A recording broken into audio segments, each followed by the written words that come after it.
Hi, this is Chaplain Aram at the Gardens at St. Elizabeth, and this week we celebrated the feast day of St. Elizabeth. We have so much going on with the 125th anniversary of our chapel, which we've been celebrating all week, which I talked about a few weeks ago, but Thursday was the feast day of St. Elizabeth. We did a food drive where we raised now it's over $1,500. And it was really fun to bring that up to Bienvenido's Food Bank, the local food bank up the street. So that was wonderful. But, we're honoring St. Elizabeth on Thursday, and she is just an amazing saint. I just want to give a brief history. She was born in 1207, and she was born into nobility.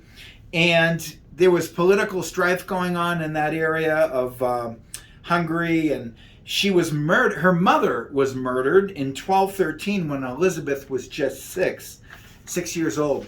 And this deeply and profoundly impacted her life.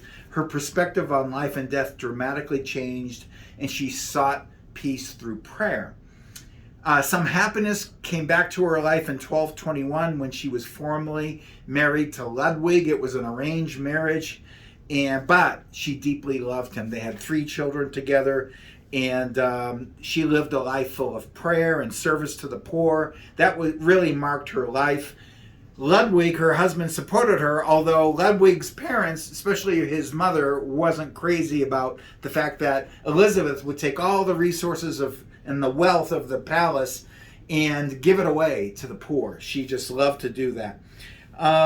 In 1223, Franciscan friars arrived in Thuringia and taught Elizabeth, who was 16 at the time, all about St. Francis of Assisi's ideals, and she decided to live her life mirroring his. She wore simple clothing, set aside time every day to take bread to hundreds of poor people in the land.